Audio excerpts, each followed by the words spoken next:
మీద తెలంగాణ రాష్ట్ర రైతాంగం పడుతున్నటువంటి అనేక ఇబ్బందులు సమస్యలను వారి అర్థనాదాలను తెలుసుకోవడానికి చేవెళ్ల పార్లమెంటరీ నియోజకవర్గంలో పరిగి నియోజకవర్గం నుంచి మేము బయలుదేరి 5 రోజుల క్రితం పొద్దున 8 గంటలకు ఇదే ఆఫీస్ నుంచి బయలుదేరి వెళ్ళడం జరిగింది. మొదట పరిగి నియోజకవర్గం నుంచి మొదటి రోజు పూర్తి చేసుకొని అక్కడ 4 రోజుల పాటు తెలంగాణ రాష్ట్రంలో అనేక నియోజకవర్గాల్లో అనేక జిల్లాల్లో అనేక కొనుగోలు కేంద్రాలను పర్యటించడం జరిగింది. ఎక్కడ చూసినా రైతుల ఆర్తనాదాలు వారి బాధలు కళ్ళారా చూశాం. కిలోమీటర్ల కొద్దీ రోడ్ల మీద వరి ధాన్యం మక్కలు కుప్పలుగా పోసి వాటికి కాపలగా అనేక మంది రైతులు ఎండలో కూర్చోవడం, వారితో మాట్లాడుతూ ఉంటే అనేక మంది వారి బాధను వెళ్ళగక్కుతూ కొంతమంది ఏడ్చిన ఘటనలు కూడా చూసాం. మరి ఒకవైపు పూర్తిగా కొనుగోలు 80% పూర్తయిందని చెప్పి రేవంత్ రెడ్డి గారు చెప్తా ఉంటే మేము బయలుదేరినటువంటి అనేక ప్రాంతాల్లో ఇంకా 80% రాసుల కుప్పలుగా మిగిలిపోయినాయి. మేము బయలుదేరిన తర్వాత ఈరోజు యంత్రాంగం కథలొచ్చి ఎక్కడెక్కడ మేము వెళ్తూ ఉంటే అక్కడెక్కడ 100 లారీలతోటి సరుకును అక్కడి నుంచి లిఫ్ట్ చేసే ప్రయత్నం చేశారు. మరి నిజంగానే సమస్య లేకుంటే ఈరోజు ఎందుకు మంత్రులు నిన్న గాలి మోటార్లలో పోయి పెద్దపల్లికి మంతెనికి మేము తిరిగిన పలు ప్రాంతాల్లోకి తిరిగి ఆ సమస్యలు వెంటనే పరిష్కరిస్తామని చెప్పి వారితో హామీ ఇస్తూ ఉన్నారు. ఎందుకోసమని చెప్పి నిన్న ఉత్తమ్ కుమార్ రెడ్డి గారు మంత్రులందరూ కలిసి సమీక్ష సమావేశాలు పెడతా ఉన్నారు. సమస్య లేనప్పుడు ఈరోజు సమీక్ష సమావేశాలు అధికారులతో పెట్టి ఎక్కడ ఏ వెహికల్ ఉంటే ఆ వెహికల్ ఆపేసేయండి, అన్ని ధాన్యం తరలించండి అంటా ఉన్నారు. ఇదే ఆలోచన ముందెందుకు లేదని అడుగుతా ఉన్నా. ముందుగా 4 రోజులు లేటుగా ప్రొక్యూర్మెంట్ స్టార్ట్ చేయడం, ఈరోజు ఏదో ఒక రకంగా చేతులు దులుపుకోవాలన్న ఆలోచనతో మీరు ముందుకెళ్ళడం, తెలంగాణ బీజేపీ ఈరోజు రైతుల మధ్యలోకి వెళ్ళి సమస్యలు తెలుసుకునే ప్రయత్నం చేస్తున్నప్పుడు వెంటనే మీరు సమీక్షలు పెడతారు, కళ్ళకు పోతారు, అధికారులకు చెప్పేసి ఈరోజు ఇసుక లారీలను ఆపేయండి, సిమెంట్ లారీలను ఆపేయండి, ఏ ట్రాక్టర్లను ఆపేసేయండి, ఇప్పుడు తరలించండి ధాన్యం అంటున్నారు కదా. మరి ఈ జ్ఞానం ముందు లేదా మీకు? ఇది ఆలోచన ముందు చేయలేకపోయినరా? ఎందుకు ఈరోజు ఈ ఆలోచన చేస్తూ ఉన్నారు? 2-3 రోజుల్లో వర్షాకాలం 5వ తారీఖు 6వ తారీఖు మెరుగు. పాపం రైతన్న మళ్ళీ పొలం దుక్కి చేసుకోవాలా, సాగు చేసుకోవాలా, ఇక్కడ ఈ కుప్పల దగ్గర కాపలగాయన్నా లేకుంటే వారి పొలం పనులు చేసుకోవాలన్న అర్థం కాని ఆలోచనతో ఇలా రైతు బాధపడుతున్నాడు. ఒక్కొక్క చోట ఒక్కొక్క రైతు ఒక ఆవేదన చెప్తా ఉన్నాడు. సార్, మేము 6 కాలాల పాటు పండించినటువంటి పంటకి మేము పడిన కష్టం కన్నా ఈరోజు మా పంట అమ్ముకోవడానికి 4 గంటలు ఎక్కువ కష్టపడాల్సి వస్తున్నదని. భార్య పిల్లల మందరము మండు టెండలో ఈ కుప్పలకు కాపలా కాస్తూ, నేను కాకుంటే నా భార్య కాకుండా నా పిల్లలు కాపలా కాస్తున్నారు. మాకు జైలు లెక్క అనిపిస్తున్నది సార్. ఇక్కడ మీకు ఈ కేవలం ఏఎంసీ సెంటర్ కనబడతా ఉంది కానీ మాకు మాత్రం జైలు లెక్క కనబడుతుంది సార్. పొద్దున్న లేచిన నుంచి రాత్రి దాకా కుప్పలకు కావాలా కాసి వర్షం పడితే దాన్ని మళ్ళీ ఆరబోసుకొని మళ్ళీ ఎండబోసుకొని మాయిశ్చర్ రాకుంటే మళ్ళీ ఇబ్బంది పడి ఇక్కడికి వెళ్ళి కుప్ప అక్కడ పోయాలా, అక్కడికి వెళ్ళి కుప్ప ఇక్కడ పోయాలా. మరి ఇంతగానం రైతు కోసపడుతున్నాడు కదా, ఇన్ని రోజులు కనబడని మీకు ఈరోజు మళ్ళీ గాలి మోటార్లలో పోయి పెద్దపల్లిలో దిగి ఈరోజు మొత్తం 1వ తారీఖు లోపల కుప్పలన్నీ ఎత్తేస్తామంటున్నారు. 45 రోజుల నుంచి లేనటువంటి ఈ శ్రద్ధ బీజేపీ శ్రేణులు మార్కెట్లకు వెళ్ళగానే కదలికలు వచ్చినాయా? జ్ఞానం వచ్చిందా? ఇప్పుడు బుద్ధి వచ్చిందా మీకు? ఇదేదో బుద్ధి, ఇదే ఇసుక లారీలను ఆపేటువంటి బుద్ధి ముందెందుకు లేదు? ఇదే సిమెంట్ లారీలను ఆపేటువంటి బుద్ధి ముందెందుకు లేదు? ఇదే ఎత్తి ప్రొక్యూర్మెంట్ని కంప్లీట్ చేయాలన్న బుద్ధి ముందెందుకు లేదని అడుగుతా ఉన్నాను. మేము దారి పొడుగున పోతుంటే ఒక్కొక్క నియోజకవర్గంలో ఒక్కొక్క సెంటర్లో ఒక్కొక్క రకమైనటువంటి బాధలు రైతులు చెప్తా ఉంటే చలించిపోయినాం. ఒక చోట 70 సంవత్సరాల రైతు మంత్రి నియోజకవర్గంలో ఈ కాంగ్రెస్ పార్టీకి ఓటేసి గెలిపించుకున్న పాపానికి నా చెప్పుతో నేనే కొట్టుకోవాలని చెప్పారు. చెప్పుతో కొట్టుకుంటే ఆ వీడియో వైరల్ అయిందని ఆయన ఇంటి మీద 70 సంవత్సరాల ఒక రైతు ఇంటి మీద దాడి చేసి ఆయనను గాయపరుస్తే ఆయన దెబ్బలు చూపించినటువంటి పరిస్థితి మేము చలించిపోయినాం. 105 సంవత్సరాల వయసున్న తల్లిని చెంప మీద కొడితే ఆమెను దవాఖానకు తీసుకుపోయిన పరిస్థితి. అక్కడ మా ధాన్యం ఎప్పుడు కొంటారని చెప్పేసి అక్కడ రైతులు ఆందోళన చేస్తే 8 మంది మీద నాన్ బెయిలబుల్ సెక్షన్లు పెట్టేటువంటి పరిస్థితి. ఇప్పటి వరకు గన్ని బ్యాగులు ఇవ్వక చినిగిపోయిన గన్ని బ్యాగులు కొందరికి ఇచ్చి రైతులే గన్ని బ్యాగులు కొనుక్కునే పరిస్థితి. అంతేకాదు హమాలికి వాళ్ళే ఇవ్వాలన్నట, ఒక సంచికి 60 రూపాయలు వీళ్ళే లారీకి ఇవ్వాలన్నట. మళ్ళీ సంచికి 2 కిలోల ధాన్యం ఇక్కడ కొలిస్తే మళ్ళీ రైస్ మిల్లుకు పోయినాక వాళ్ళు ఒక 2 కిలోలు కట్ చేయాలి. అంటే 4 కిలోలు ఒక 40 కిలోల సంచికి కట్ చేస్తే క్వింటాల్కి 10 కిలోలు కట్ అవుతున్నది. అంతేకాకుండా ఒక సంచికి పూర్తిగా లారీకి హమాలికి అంత కలిపితే 75 నుంచి 80 రూపాయలు ఖర్చు అవుతుంది. అంటే మళ్ళొక 3.5-4 కిలోలు. ఈ రకంగా ఒక సంచి మీద మళ్ళీ 3.5 నుంచి 4 కిలోలు అంటే అదొక 10-12 కిలోలు. రైతు పండించిన దాంట్లో దాదాపు 20%. మేము ఇంతకాలం ఫీల్డ్లోకి పోయినంతసేపు 10% కట్ అవుతుంది అనుకున్నాం. కానీ ఈ 10% కాకుండా మళ్ళీ లారీల పేరు మీద, హమాలీల పేరు మీద, గన్ని బ్యాగుల పేరు మీద మళ్ళీ దోపిడీ జరుగుతూ ఉన్నది. అంటే రైతు కష్టాన్ని ఈ రకంగా దోసుకుంటున్నటువంటి ఈ దళారి ప్రభుత్వాన్ని నేను అడుగుతా ఉన్నా. ఎక్కడ పైసా చాలతలేదు, రైతుల కష్టాన్ని కూడా వీళ్ళు ఈ రకంగా దోచుకోవడం అనేది ఇంతకన్నా అన్యాయం ఇంకొకటి లేదని తెలియజేస్తా ఉన్నాను. రాష్ట్ర వ్యాప్తంగా ఒకటే మాఫియాలాగా ఉన్నది. ఇక్కడి నుంచి ఉత్తర తెలంగాణ నుంచి దక్షిణ తెలంగాణ వరకు ప్రతి చోట దళారుల చేతిలో రైతన్న మోసపోతున్నాడు.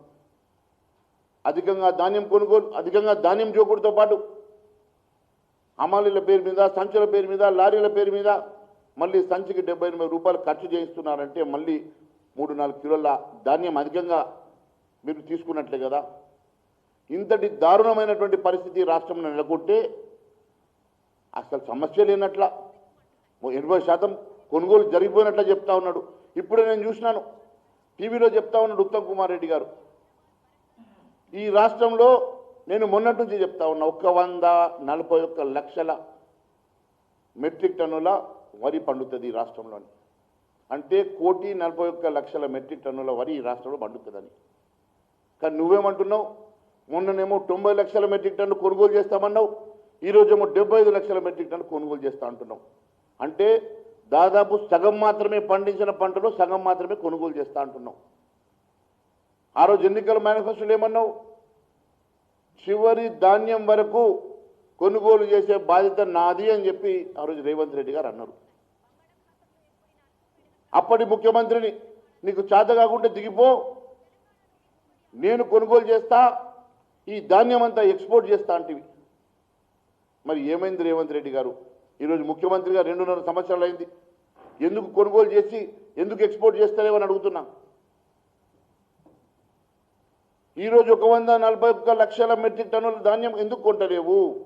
ఎందుకు ఇప్పుడు మీ మంత్రి ఉత్తమ్ కుమార్ రెడ్డి మేము 75 లక్షల మెట్రిక్ టన్నులు మాత్రమే కొంటా అంటున్నావు?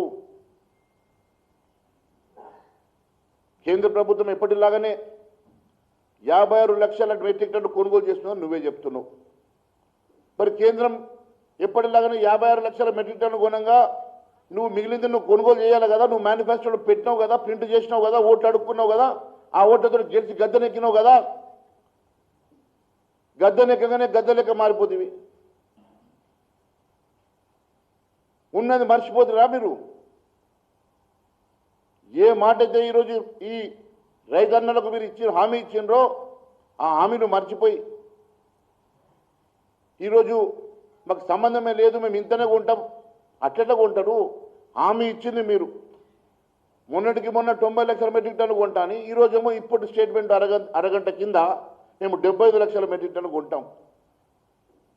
మొన్న ముఖ్యమంత్రి రేవంత్ రెడ్డి అంటాడు ఇప్పటికి 80% కొనుగోలు అయిపోయింది, మేము 45 లక్షల మెట్రిక్ టన్ను కొనుగోలు చేసినాం అంటాడు. ఇదేం కాకి లెక్కలు? 45 లక్షల మెట్రిక్ టన్నులకు 80% అయిపోయింది అంటాడు. ఈ రోజునేమో 75 లక్షల మెట్రిక్ టన్ను కొంటామంటాడు. మళ్ళా ఇదే మంత్రి గారు మాట్లాడుతూ 1,41,40,00,000 మెట్రిక్ టన్ను పండింది అంటాడు. మరి చివరి గింజ వరకు కొనుగోలు ఎట్లా చేస్తావు? మరి మీ ప్రణాళిక ఏంది? మీ ఆలోచన విధానం ఏంది? ఏం చెప్పదలుచుకున్నారు? ఆ రోజు అంటివి నీకు చేత కాకుంటే నువ్వు దిగిపోమని పాత ముఖ్యమంత్రి అంటివి. మరి ఈయన నువ్వేం చేస్తున్నట్లా? మరి నీకు చేతనవుతున్నట్లనా? నువ్వు ధాన్యం కొనుగోలు చేయగలుగుతున్నావా? రైతును మోసం చేస్తున్నమాట వాస్తవం కాదా? మరి నీకు చేత కానప్పుడు నువ్వు కూడా అదే ఫార్ములా నీకు వర్తిస్తుంది కదా. మరి నువ్వు కూడా ఈరోజు పండించిన ధాన్యం చివరి గింజ దాకా కొంటా అని చెప్పిన నువ్వు పండించిన ధాన్యం కొనుగోలు చేయనప్పుడు నువ్వు కూడా శాతగానుడివే కదా. మరి ఎక్స్పోర్ట్ ఎటువాయ్? ఆ రోజు చెప్తూ నేను ఎక్స్పోర్ట్ చేస్తాను. మరి నీకు ఎక్స్పోర్ట్ ఎటువాయ్? నీ ఎక్స్పోర్ట్ కంపెనీ ఎటువాయ్? ఇవన్నీ ఏం డ్రామాలు ఇవి? ఎందుకు రైతుల కోసం ఉంచుకుంటున్నారు? రైతులు ఎందుకు బాధ పెడుతున్నారు? మంచికో కాకి లెక్కలు చెప్తారు. ఇప్పుడు నిన్న దాకా సమస్య లేదు, అయిపోయింది అని వారం రోజుల కింద నుంచి 80% అయిపోయింది అంటున్నారు కదా. మరి ఇప్పుడు మరి ఆ రాష్ట్ర కుప్పల దగ్గర మీరు పోతుంది, మరి మీరే పోయింది కదా, మరి రాష్ట్ర కుప్పలు ఉన్నాయా? నేను పోయిన కాడికి మీరు పోతుంది కదా, మేమందరం పోయిన కాడికి మీరు పోతుంది కదా. మరి రాష్ట్ర కుప్పలు మీకు కనబడతలేవా? మరి రాష్ట్ర కుప్పల్ని మరి ఎట్లా 2-3 రోజుల్లో కొనుగోలు చేస్తాం అంటే ఇప్పుడు సోయొచ్చింది నీకు. ఇసుక లారీలు బంద్ పెట్టాలా, సిమెంట్ లారీలు బంద్ పెట్టాలా, ట్రాక్టర్లు వేరే పనులున్న ట్రాక్టర్లు బంద్ పెట్టాలా, కాంట్రాక్ట్ పనులకు ఉన్న ట్రాక్టర్లు బంద్ పెట్టాలా, ఏ వెహికల్ దొరికితే ఆ వెహికల్ తీసుకొచ్చి ధాన్యం లేపాలా. ఇప్పుడు గుర్తొచ్చింది. మరి ఈ బుద్ధి సోయి ముందు లేదా మీకు? రైతులంటే అంత శుల్కన్నా మీకు? కళ్ళ కానస్తలేరా రైతులు? కేవలం ఓటు బ్యాంకు మాత్రమేనా? ఓటు బ్యాంకుకు మాత్రమే మీరు రైతుల్ని వాడుకుంటున్నారు తప్ప మీరు ఇచ్చిన హామీల కోసం ఎట్లైనా రైతు బంధు వేయకపోతేవి, నిరుడు వేయకపోతేవి, మోయుడు వేయకపోతేవి. ఇప్పుడు వేస్తామన్న గ్యారంటీ లేదు. రైతు బంధు 12,000 ఏడజాలుతాయి, నేను వస్తే 15,000 ఇస్తా అంటివి. ఎటువైపు నీ 15,000? ఒకవైపు రైతు బంధు ఇవ్వవు, ఫసల్ బీమా లేదు, ఇన్సూరెన్స్ లేదు, నువ్వు ఇచ్చిన హామీలు నెరవేర్చవు, రైతులకు గిట్టుబాటు ధర లేదు. వడ్లు ఒకటే కాదు కదా, సోయా లాంటివి, మక్క లాంటివి, జొన్న లాంటివి, శనగ లాంటివి, సన్ఫ్లవర్ లాంటివి 10 పంటలకు నేను మద్దతు ధర ఇస్తా, 10 పంటలు కొనుగోలు చేస్తా అన్నావు. ఏడ చేస్తున్నావు? ఎన్ని చేసినావు శనగలు? ఎన్ని చేసినావు సోయాబీను? అడిగేటోడు లేడనా? బిడ్డ మీరు అనుకుంటున్నారేమో మేము రైతుల పక్షాన్ని నిలబడి పోరాటం చేస్తే నువ్వు తట్టుకోలేవని తెలియజేస్తా ఉన్నాను. ఈరోజు మీరు గ్రామాలలో తిరిగే పరిస్థితి ఉండదు మీకు. రైతులు ఎంత ఆగ్రహంగా ఉన్నారో మీకు అర్థమైతే లేదు. మీ కాంగ్రెస్ నాయకులు గ్రామాల్లో తిరగాలంటే భయపడే పరిస్థితి వస్తుంది. రైతు ఆవేదన, మేమిచ్చిన యూరియాను కూడా మీరు ఖచ్చితంగా ఇవ్వలేకపోతున్నారు. దానికి యాప్లు అట. ఏం యాప్లు అవి? ఎవరు చెప్పారు మీకు? ఆ బుద్ధి ఎవరు చెప్పారు? ఆ యాప్ పెట్టి ఆ యాప్నట దానికి సాఫ్ట్వేర్ తెలియదు, ఐఫోన్ లేవు, రైతుల దగ్గర ఉన్న వాళ్ళకు యాప్లు తెలియవు, డౌన్లోడ్ చేయడం తెలియదు, ఆ స్మార్ట్ ఫోన్లు తెలియదు వాళ్ళకు, రైతన్నలకు. మరి ఇవన్నీ సమస్యలు ఉండగా ఇంకో కొత్త సమస్య తెచ్చి నువ్వు రైతులకు ఇలా యూరియా ఇవ్వకుంటే నువ్వు ఏం చెప్పదలుచుకున్నావు? నువ్వు టైంకు యూరియా ఇవ్వవు, ఇచ్చిన హామీలు నెరవేర్చవు. మళ్ళీ మీదికెళ్ళి ఈరోజు ఒక నిన్న మొన్నటి దాకా పెద్ద మనిషి అంటే కొంత గౌరవం ఉండే తుమ్మల నాగేశ్వరరావు గారు. మొన్న అసెంబ్లీలో మాట్లాడేటప్పుడే నాకు ఆయన మీద సగం గౌరవం పోయింది. ఎవరో అధికారు రాసిన చిట్టి చదివితే దాని దగ్గర 4 పద్దులు తీసేస్తే మ్యాచ్ చేసినానంటే మరి నువ్వు చదివింది కరెక్టా లేకుంటే మరి బట్టి విక్రమాలు చదివింది కరెక్టా అని అంటే కూర్చున్నాడు. ఇవాళ అట్లే మాట్లాడుతున్నాడు, ఏదో సామెత చెప్తున్నాడు, మొగండి కొట్టి మొరమొర అన్నారని. అసలు తుమ్మల నాగేశ్వరరావు గారు మీరు నిజంగా వయసు మీరి బుద్ధి మందగించిందా ఒకసారి ఆలోచన చేయండి. ఈ రకంగా మీరు భారతీయ జనతా పార్టీని తిట్టే ఆలోచన చేసడం మంచి పద్ధతి కాదు. ఇలా పెట్రోల్ డీజిల్ సంగతి, బంగ్లాదేశ్ సంగతి మాట్లాడుతున్నావు కదా. మొన్ననే నీ పక్కన కూర్చున్న ఉత్తమ్ కుమార్ రెడ్డి గారు అంటారు 20,80,00,000 గన్నీ బ్యాగ్స్ ఆల్రెడీ వచ్చినాయని. మరి నువ్వేమో బంగ్లాదేశ్ వల్ల రాలేదు, యుద్ధం వల్ల రాలేదు, గన్నీ బ్యాగ్స్ లేదు. మరి ముందు తెలియదా పంట వస్తుంది నీకు? ఏ సీజన్లో పంట వస్తుందో నీకు తెలియదా? ఏప్రిల్ నాటికన్నీ సిద్ధంగా చేసుకోవాలని మీకు తెలియదా? దానికి బోడిగుండుకు మోకాలకు ముడి పెట్టినట్ల బంగ్లాదేశ్ యుద్ధము ఇవన్నీ ఏ రాష్ట్రంలో లేని సమస్య నీ ఒక్కడికే ఉన్నదా? ఈ దేశంలో ఏ రాష్ట్రంలో లేని సమస్య ఉంది తెలంగాణకి ఉన్నట్లా, నువ్వే కనిపెట్టినట్లా.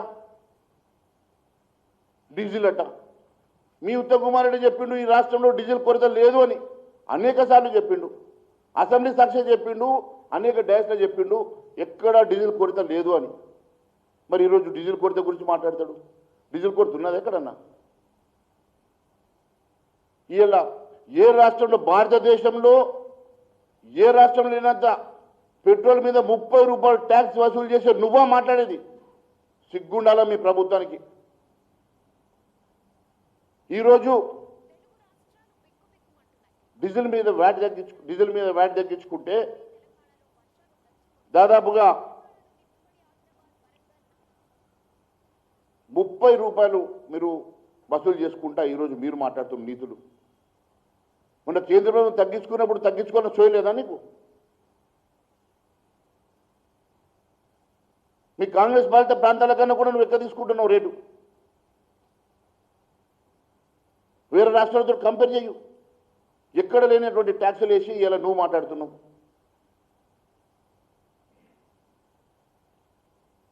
ఢిల్లీ యాత్రలు మీరు చేస్తారు మంత్రి పదవుల కోసం, మూటలు మోయడం కోసం, సంచులు మోయడం కోసం, సుట్ కేసులు మోయడం కోసం, పదవులు కాపాడుకోవడం కోసం మీరు ఢిల్లీ టూర్లు చేస్తారు. భారతీయ జనతా పార్టీకి అవసరం పడదు. ఢిల్లీ టూర్లకు అలవాటు పడ్డది మీరు, పైరవీలకు అలవాటు పడ్డది మీరు. మీరా మాట్లాడేది? ఈరోజు రైతుల గురించి మాట్లాడమంటే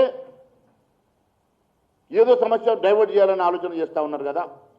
నేను అడుగుతా ఉన్నాను, నేను ఛాలెంజ్ చేస్తా ఉన్నాను. ఉత్తమ్ కుమార్ రెడ్డి, తుమ్మల నాగేశ్వరరావు గారు, బట్టి విక్రమార్క గారు, మీరందరూ కలిసి రండి. ఎక్కడ ఏ ఛానల్లో కూర్చుందామో మీరు ఎక్కడ పిలిస్తే అక్కడికి వస్తా, ఓపెన్ డిబేట్కి సిద్ధమని తెలియజేస్తా ఉన్నాను. మీకు చేతగాక, పాలన చేయలేక ఈరోజు ఏదో ఒక రకంగా బురద జల్లేటువంటి ప్రయత్నం చేస్తున్న మీరు ఏదో ఒక రకంగా అందరినీ రైతులను మోసం చేయాలనే ఆలోచనతో ఉన్నటువంటి మీరు ఈరోజు ఇలాంటి ఆలోచన చేయడం, ఇలాంటి మాటలు మాట్లాడడం ప్రజలు గమనిస్తూ ఉన్నారు. మీకు చేత కాకుంటే చేత కాలేదు, తప్పు జరిగింది, దాన్ని తడిసినా కొనుగోలు చేస్తా అని చెప్పాలా. నువ్వు కొనుగోలు చేసేది, పండించేది ఎంత, నువ్వు కొనుగోలు చేసేది ఎంత, చివరి గింజ దాకా ఎట్లా కొనుగోలు చేస్తావు సమాధానం చెప్పు ముందు. ఈ రాష్ట్రం పూర్తిగా వైఫల్యం చెందింది.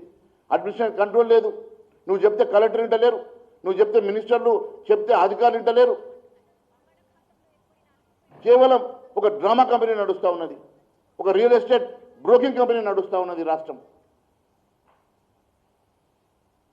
బట్టి విక్రమార్క గారు కూడా మాట్లాడుతూ ఉన్నారు కేంద్రం గురించి.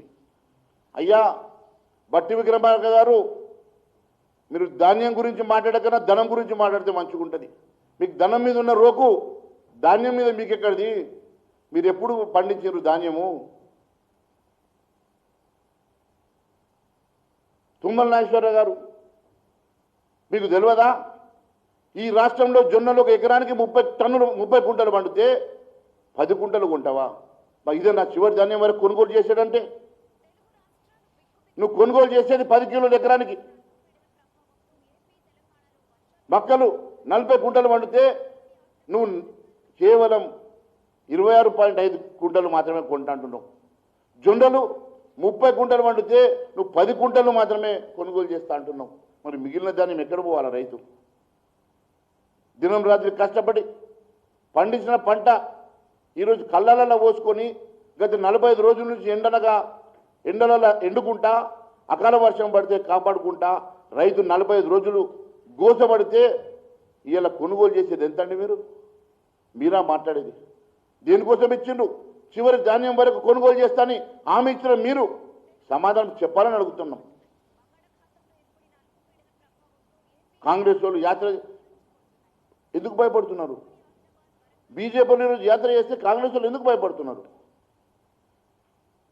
బీజేపీ యాత్ర మానుకోవాలంటే మేము రైతుల పక్షాన్ని నిలబడి రైతుల కోసం, రైతుల సంక్షేమం కోసం వారిని కాపాడాలని, వారికి ఇచ్చిన హామీలు మీరు నెరవేర్చాలని, వారి గోస తెలుసుకోవాలని, వారి అర్థనాదాలు విని చలించిపోయి వారి పక్షాన్ని నిలబడితే మీకు బాధ అవుతున్నది. మాదట అధికారం కోసం మేము చేసేటువంటి తాపత్రయం మాట. అసుంటి తాపత్రయం మీకు, అసుంటి తాపత్రయపడేది మీరు. మీ కుర్చీలు కాపాడేందుకు ఢిల్లీ టూర్లు చేసేటోళ్ళు మీరు, ముళ్ళెలు మోసేటోళ్ళు మీరు. మీరా మాట్లాడేది మా గురించి? ఈ ఒక్క రైతుల సమస్యనా? రేపు భారతీయ జనతా పార్టీ నిర్ణయించుకొని ప్రజల్లోకి వెళ్తే ఒక్కొక్క సమస్య మీద మీరు తట్టుకోలేరని చెప్పి తెలియజేస్తా ఉన్నాను. 4 రోజులను తిరిగేస్తేనే మంత్రులంతా అల్లాడిపోతూ ఉన్నారు. గాలి మోటార్లో వెళ్ళి గాలి మాటలు మాట్లాడుతూ ఉన్నారు. అనేకమైనటువంటి అంశాలు ఈరోజు పొన్నం ప్రభాకర్ గారు కూడా మాట్లాడుతూ ఉన్నారు. డీజిల్ గురించి, పెట్రోల్ గురించి. వారికి అవగాహన ఉన్నదో లేదో నాకు తెలియదు. ఎంత ట్యాక్స్ మీరు వసూలు చేస్తున్నారో తెలుసుకోండి. వేరే రాష్ట్రాల్లో ఉన్న దానికన్నా మీ రాష్ట్రంలో, మన రాష్ట్రంలో మీరు ఎంత ట్యాక్స్ మీరు వేస్తూ ఉన్నారో ఎందుకు తగ్గిస్తలేరు అని అడగండి మీ ముఖ్యమంత్రి గారిని. ఒక సగం 30 రూపాయలకి వెళ్ళి 15 రూపాయలు ట్యాక్స్ తగ్గిస్తే నేరుగా 15 రూపాయలు కస్టమర్కి లబ్ధి జరుగుతుంది కదా. దాని గురించి ఎందుకు మీ ముఖ్యమంత్రికి అడ్వైజ్ ఇస్తలేరు? ఈరోజు 10 ఏళ్ళ అధికారంలో ఉన్నటువంటి ఆ మాజీ ముఖ్యమంత్రి ఫామ్ హౌస్లోకి వెళ్ళాడు. ఆయన మీద పడి ఆయనకన్నా మేము బెటర్గా చేసినామని మీరు చెప్పుకుంటారు. అది మన బెంచ్ మార్కా? ఇది ఆయనతో పోటీ పడతారా మీరు? ఆయన అట్లా చేసిండు కాబట్టి ఆయన ఫామ్ హౌస్కి పరిమితం చేసిండు. అచ్చా, నువ్వు కూడా ఫామ్ హౌస్ కట్టుకున్నట్టున్నావు. మీరు కూడా వచ్చారు, 1-2 నెలల్లో పోయి అదే ఫామ్ హౌస్లో వండబడుతుంది మీకు కూడా. ప్రజల్ని విస్మరించి మాయ చేస్తామనుకుంటే ప్రతిసారి మోసపోరు ముఖ్యమంత్రి రేవంత్ రెడ్డి గారు. ఒక్కసారి మోసం చేసి ఉండొచ్చు మీరు, కానీ ఈరోజు రైతులంతా వాస్తవాలు తెలుసుకుంటా ఉన్నారు. రైతులు గోసపడుతూ ఈరోజు వారి ఆవేదన మాకు తెలియజేస్తూ ఉంటే మా ఎమ్మెల్యేలము, ఎంపీలము, ఎమ్మెల్సీలు, మా నాయకులందరూ కూడా చెల్లించిపోయిండ్రు. మా కిసాన్ మోర్చా నాయకులు వచ్చారు, మా భారతీయ జనతా పార్టీ నాయకులు వచ్చారు, మా ఎమ్మెల్యేలు వచ్చారు, మా ఎమ్మెల్సీలు వచ్చారు, మా ఎంపీలు వచ్చారు, మా రాష్ట్ర అధ్యక్షుడు రామచంద్రరావు గారు వచ్చారు. అనేక ప్రాంతాలలో మేము రైతులతో ఇంటరాక్ట్ అవుతున్న సందర్భాలు అనేకమైన అంశాలు, వారి బాధలు. ఒక చోట స్టేషన్ కన్పూర్లో మేము బయలుదేరుతున్న సమయంలో ఎండ దెబ్బ తగిలి ఒక రైతు చనిపోయిండు. లక్షడిపేటలో వడగాల్పులకు అక్కడ షెడ్డు కూలి 3 చనిపోయిండు. ఈ ప్రాణాలకు లెక్కలేదు మీకు. ఈ ప్రాణాలంటే మీకు కనీసం లెక్క కాదు కదా. ఎవరన్నా మంత్రి పోయి అక్కడ పరామర్శ చేసిండా? వారికి ఏమన్నా ఎక్స్గ్రేషియా ప్రకటించినరా? ఎవరో కాటగాడు గిల్లిదండ ఆడితే ₹1 నజరానా ఇచ్చి డిఎస్పీలు ఇస్తారు. మీరు ఒక రైతు ప్రాణానికి విలువ లేదా? రైతు ప్రాణం కాదా? ఈరోజు మంత్రులు రివ్యూ చేసినటువంటి ఈ రివ్యూ నెల రోజుల కింద చేసుంటే ఇదే బుద్ధి నెల రోజుల కింద వచ్చి అప్పుడు ఈ లారీలు మీరు అన్నటువంటి ట్రాక్టర్లన్నీ అప్పుడే సమాయత్తం చేసుకొని ఉంటే ఈరోజు ఇంత పరిస్థితి వస్తుండేనా? వర్షాలకు మొలకలు వచ్చినాయి. మీరు మాయిశ్చర్ గురించి ఆలోచిస్తున్నారు కదా, మరి మాయిశ్చర్ గురించి ఆలోచించే సమయంలో ఇప్పుడు మొలకల గురించి మరి ఏం సమాధానం చెప్తారు? మరి వాటిని ఏ రకంగా కొనుగోలు చేస్తారు? ఈరోజు అధికంగా జోకేటువంటి 10% కానీ అధికంగా సంచికి ₹75 తీసుకునేటువంటి డబ్బు కానీ కేవలం మీరు అధికంగా జోకేటువంటి ఆ 10 కిలోలతోటే ₹2,160 కోట్ల అధికంగా మీరు వసూలు చేస్తున్నారు. ఆ సొమ్ము ఎవరి జేబులకు పోతున్నాయి?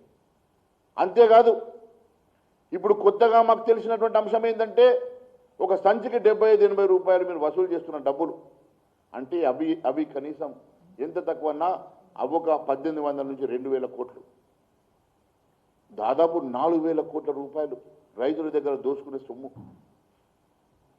ఒకవైపు దోపిడి, మరోవైపు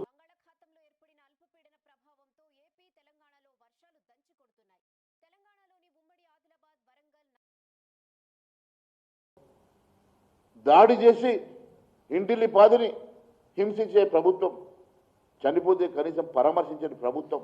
మీరా రైతుల గురించి మాట్లాడేది?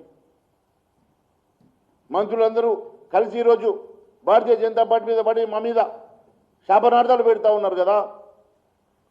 ఈరోజు నేను అడుగుతా ఉన్నాను మంత్రులందరినీ, ముందు మీకు బుద్ధి జ్ఞానం ఉంటే రైతులను కాపాడడానికి ఒక ప్రణాళిక ఏర్పాటు చేసుకోండి, కొనుగోలు చేయడానికి ఒక ప్రణాళిక ఏర్పాటు చేసుకోండి. మాకు చేత కాకుంటే చేత కాదు క్షమించమని చెప్పి ముక్కు నేలకు రాసి క్షమాపణ అడగండి, అంతేగాని ఇలాంటి బొంకుడు మాటలు మాట్లాడకండి. ఈ బొంకుడు మాటలతోటే ఈరోజు మోసం చేసి ఒకసారి అధికారంలోకి వచ్చి ఉండొచ్చు, కానీ వచ్చేసారి పాతరేస్తారు, గుర్తుపెట్టుకోండి. నేను అడుగుతా ఉన్నాను, ఏ రాష్ట్రంలో భారతదేశంలో లేనటువంటి సమస్యలు, గండి బ్యాగ్ సమస్య దగ్గర నుంచి కొనుగోలు సమస్య వరకు ఓన్లీ తెలంగాణ రాష్ట్రంలో ఎందుకు ఉన్నాయి? మరి మొక్కల గురించి జొన్నల గురించి ప్యాడీ గురించి మాట్లాడినావు కదా, మరి 10 పంటల గురించి ఎందుకు మాట్లాడతలేవు? అవి కొనుగోలు కేంద్రాలు అక్కడ ఎందుకు ఓపెన్ చేస్తలేవు? ఇప్పుడు తుమ్మల నాగేశ్వరరావు గారు చెప్తున్నారు, నేను సన్ఫ్లవర్లు శనగలు అన్నీ కొంటున్నామని. ఏడవున్నావు? మీ కౌంటర్ ఏడున్నది? పోదాంపా, మరి వస్తావా? ఎంతమంది మంత్రులు వస్తారో తోలుకపోతాపా. మేము వస్తూ మా వాళ్ళందరూ కూడా వీడియోలు తీసిండ్రు, రోడ్ల పూట కిలోమీటర్ల కొద్ది ధాన్యం, కళ్ళలలో మొత్తం ధాన్యం, తడిసిన ధాన్యం, మొక్కలు వచ్చిన ధాన్యం. మరి వీటికేం సమాధానం చెప్తావు? కేవలం ఎదురుదాడి చేయడం మీకు అలవాటైపోయింది. ఏదో ఒక రకంగా తప్పించుకోవాలని ఆలోచన చేయడం ఒక రకం మీకు అలవాటైపోయింది. ఈరోజు రేవంత్ రెడ్డి ప్రభుత్వంలో అసలు రేవంత్ రెడ్డి గారికి అడ్మినిస్ట్రేటివ్ కంట్రోల్ ఉన్నదాన్ని అడుగుతా ఉన్నా. కేవలం 1-2 డిపార్ట్మెంట్లు మాత్రమే రివ్యూ చేసుకుంటే సరిపోదు. ఈరోజు ప్రజలకు సంబంధించినటువంటి ముఖ్యమైనటువంటి డిపార్ట్మెంట్స్, వ్యవసాయం, విద్య, ఆరోగ్యం, మేము ఏం కంట్రోల్ ఉన్నది? వాటి మీద కూడా మాట్లాడతాం. ఆరోగ్యం మీద మాట్లాడే రోజు వాటి మీద మాట్లాడతా. ఈరోజు సబ్జెక్ట్ డిబేట్ అవుతుందని నేను నా సబ్జెక్ట్లో వెళ్తలేను. ఈరోజు కేవలం ఇక్కడ గతంలో కూడా నేను మా ఎమ్మెల్యేలము, ఎంపీలము, మా ఎమ్మెల్సీల అందరం కలిసి గాంధీ పార్క్ దగ్గర కూడా 2 రోజుల దీక్ష చేసినాం, రైతు దీక్ష. ఆ రోజు ఇదే రకంగా రేవంత్ రెడ్డి గారు ఉత్తమ్ కుమార్ రెడ్డి గారితో ఒక ప్రెస్ మీట్ పెట్టించి ఏదో ఎదురుదాడి చేయబోయిండు. అప్పుడు సివిల్ సప్లైస్ అంశంలో కూడా నేను మాట్లాడినా. కేవలం కుంభకోణాలకు అడ్డగా మారిన కాంగ్రెస్ ప్రభుత్వం, అవినీతికి అడ్డగా మారిన కాంగ్రెస్ ప్రభుత్వం, రైతుని దగా చేసే కాంగ్రెస్ ప్రభుత్వం, దమ్ము ధైర్యం ఉంటే ఛాలెంజ్ చేస్తా ఉన్నాను. ఓపెన్ డిబేట్కి నేను సిద్ధం. ఎక్కడికి రమ్మంటే అక్కడ రావడానికి నేను సిద్ధం. ఈరోజు పూర్తిగా ఈ రాష్ట్ర ప్రభుత్వంలో రైతాంగం అంతా కూడా బాధతో అల్లాడుతూ ఉన్నారు. మిమ్మల్ని ఎట్టి పరిస్థితి వదిలిపెట్టేది లేదు. చివరి ధాన్యం కొనుగోలు చేసే వరకు మిమ్మల్ని వెంటాడుతాం. ఖచ్చితంగా మీరు చెప్పిన 1వ తారీఖు లోపల మీ ధాన్యం కొనుగోలు పూర్తి చేయని పక్షంలో మా కార్యాచరణ, మా ప్రణాళిక ప్రకటిస్తాం. మిమ్మల్ని వెంబడిస్తామని తెలియజేస్తా ఉన్నాను.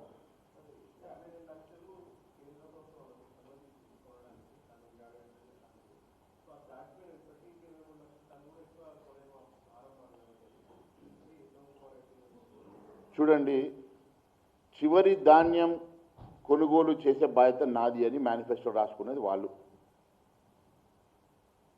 హామీ ఇచ్చింది వాళ్ళు. ఈ రాష్ట్రంలో 1,41,00,000 మెట్రిక్ టన్నులు పండించినామని చెప్పింది వాళ్ళు. వాస్తవాలు. మరి 1,41,00,000 మెట్రిక్ టన్నులు కొనుగోలు చేయాల్సిన బాధ్యత మీదే కదా.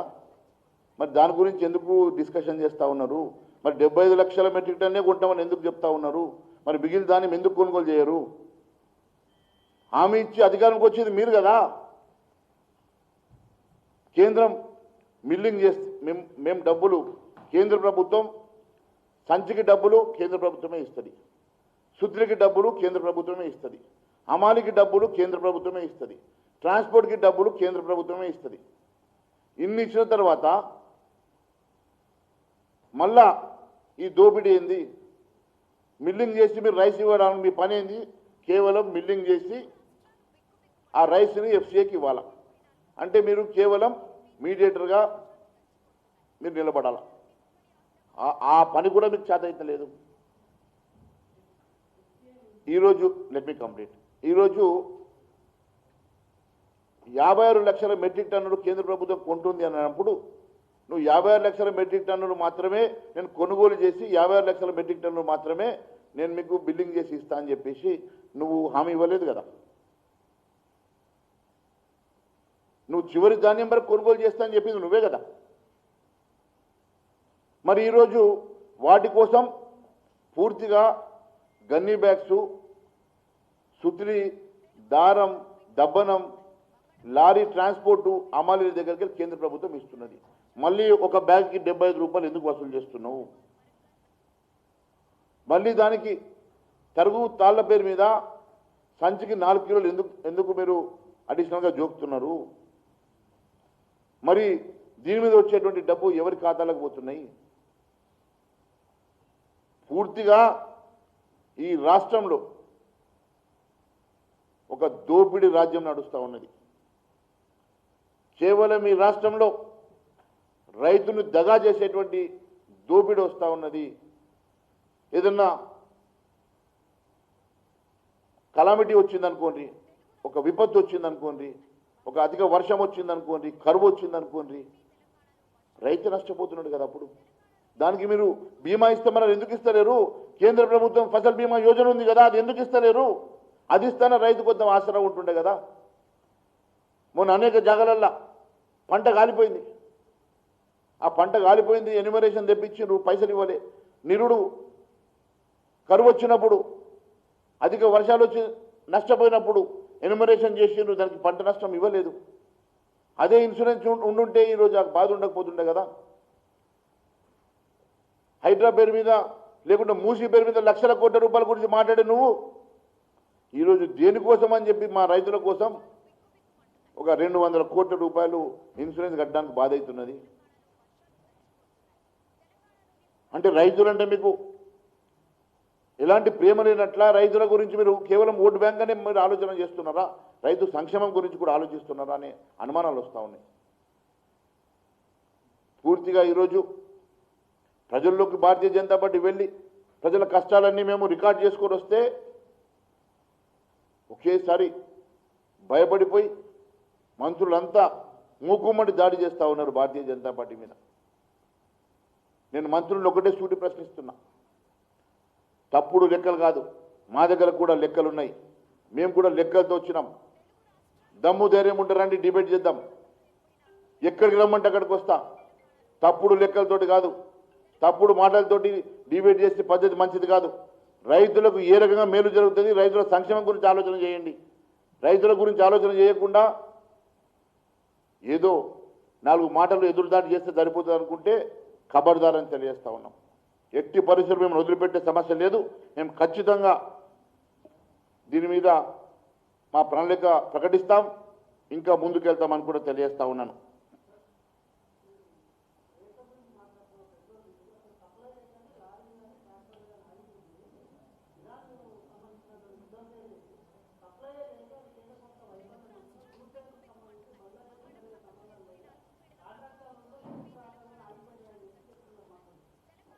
తుమ్మల నాగేశ్వరరావు గారు అదే చెప్పిన కదా, వయసు మీరి బుద్ధి మందగించినట్టున్నది. తుమ్మల నాగేశ్వరరావు గారు మీ పక్కనే ఉన్న ఉత్తమ్ కుమార్ రెడ్డి గారిని అడగాల. ఉత్తమ్ కుమార్ రెడ్డి గారు ఈ రాష్ట్రంలో డీజిల్ కొరత, పెట్రోల్ కొరత లేదు అని చెప్పిండు, అనేక సార్లు చెప్పిండు. బంగ్లాదేశ్ నుంచి వస్తుందా జూట్, ఇంకెక్కడ వస్తుందా? 20,80,00,000 జూట్ ఆల్రెడీ ఈ రాష్ట్రానికి వచ్చిందని ఆయనే చెప్పిండు. గన్నీ బ్యాగ్స్, జూట్ అంటే జూట్తో తయారు చేస్తారు గన్నీ బ్యాగ్స్. మరి 20,80,00,000 గన్నీ బ్యాగ్స్ ఇక్కడికి వచ్చినప్పుడు మరి ఈ సమస్య ఇప్పుడు కొత్తగా ఈ సమస్యని డైవర్ట్ చేయడానికి ఏదో ఒకటి చెప్పాలి కాబట్టి చెప్తే ప్రజలు అమాయకులు గారు. అయినా నీకు ప్రతి ఏప్రిల్లో నీకు రిక్వైర్మెంట్ ఉంటుందని తెలిసి ఒక సీజన్ ముందే నువ్వు ప్రొక్యూర్ చేసుకోవాలి కదా. నిజంగానే అలాంటి పరిస్థితి వస్తే మరి ఏం చేస్తారు? ధాన్యం ఎట్లా నిల్వ చేస్తారు? ఏం ప్రణాళిక ఉన్నట్లా? ఏం ఆలోచన ఉన్నట్లా? దేనికోసం మీకు ఇంత యంత్రంగా పనిచేస్తున్నట్లా? పూర్తిగా ఈ రాష్ట్రం వైఫల్యం చెందింది. రాష్ట్ర ప్రభుత్వం అడ్మినిస్ట్రేషన్ కొలాప్స్ అయిపోయింది. కేవలం ఇది ఒక రియల్ ఎస్టేట్ దందాకు మాత్రమే పనిచేస్తుంది తప్ప ఈ రాష్ట్రంలో ఎక్కడ అడ్మినిస్ట్రేషనే లేదు. ఈ రాష్ట్ర ప్రభుత్వం పూర్తిగా వైఫల్యం చెందింది. Thank you.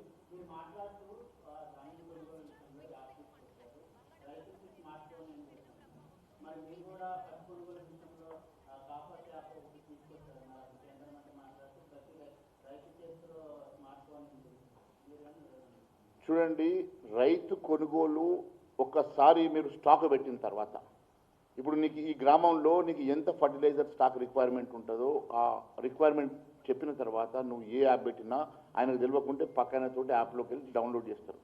కానీ యాప్ ఓపెన్ చేయకముందే నో స్టాక్ వస్తుంది. ఇదేం పద్ధతి? నువ్వు ఏదన్నా ఒక కొత్త ఇవాల్వ్ అవ్వాలన్నప్పుడు, ఇన్నోవేటివ్ సబ్జెక్ట్ని నువ్వు టేకప్ చేయాలనుకున్నప్పుడు దానికి తగ్గినట్టు ప్రణాళిక ఏర్పాటు చేసుకుంటారు. ఈరోజు నీ ఊరికి నాకు 1000 బ్యాగులు కావాలా, ఆ ఊరికి 1000 బ్యాగులు కేటాయించిన తర్వాత నీ కోటా కింద వచ్చేటువంటి ఎకరానికి 2 బ్యాగులు 3 బ్యాగులు నీ కోటా కింద వచ్చే దానికోసం నువ్వు యాప్ ద్వారా తీసుకుంటే అది మిస్అప్రోప్రియేట్ కావద్దని చెప్పి ఆలోచన చేస్తే దానికి నువ్వు స్టాక్ ముందే పెట్టేసుకొని నీ యాప్ను వాడుకోవాలి.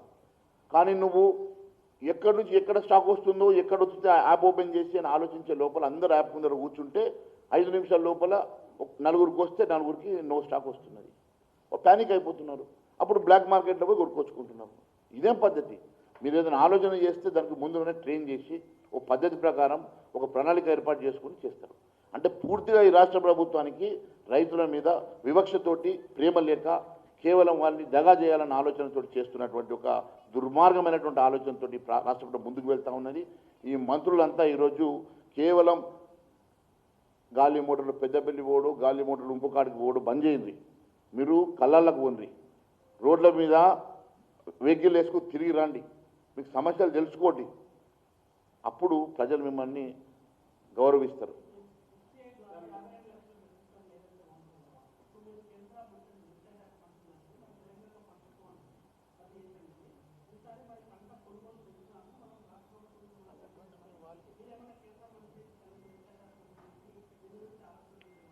ఇప్పుడు ఇండెంట్ పెట్టేది రాష్ట్ర ప్రభుత్వం. మీరు ఎంత ఇండెంట్ పెడితే అంత కొంటారు. ఈరోజు నేను ఒకటి అడుగుతా ఉన్నాను, ఈరోజు కేంద్ర ప్రభుత్వం కొనుగోలు చేయకపోతే మీరు కొనుగోలు బంద్ పెడతారా? మరి మేనిఫెస్టో అట్లా పెట్టినరా? మీరు మేనిఫెస్టోలో ఏం పెట్టినరు? మీరు మేనిఫెస్టోలో మీరు చివరి గింజదాకా కొనుగోలు చేస్తామని మీరుకేం ప్రణాళిక ఉన్నది? ఏ ఆలోచనతో పెట్టినరు? మీ ఆలోచన ఏందో మాకు చెప్పాలి కదా. ఈరోజు మీరు ఈ రాష్ట్రంలో 1,41,00,000 మెట్రిక్ టన్నుల పంట పండినప్పుడు మరి చివరి గింజ దాకా కొనుగోలు చేస్తారన్నప్పుడు ఏ రకంగా ఆలోచన చేసి మీరు ఈ ప్రణాళికలో మీ మేనిఫెస్టో ప్రింట్ చేసుకున్నారో ముందు దానికి సమాధానం చెప్తే ఈరోజు ఈ తెలంగాణ రాష్ట్రంలో ఎంత కొనుగోలు చేయాలన్నా కేంద్ర ప్రభుత్వం ఎఫ్సిఐ ద్వారా మిల్లింగ్ చేసుకొని కొనుగోలు చేసేదానికి ప్రతి దానికి కూడా డబ్బులు అడ్వాన్స్గా పంపిస్తారు. ఈ డబ్బులు కూడా ఆల్రెడీ కేంద్ర ప్రభుత్వం డబ్బులు అడ్వాన్స్ పంపించేసింది. పంపించిన డబ్బులతోటి కూడా వీళ్ళు మీడియేట్ చేయడం కూడా చేతగాక ఈ రకంగా ఈరోజు రైతులు గోస పుట్టించుకోవడం ఇది చాలా అమానుషం, దుర్మార్గం అని తెలియజేస్తారు.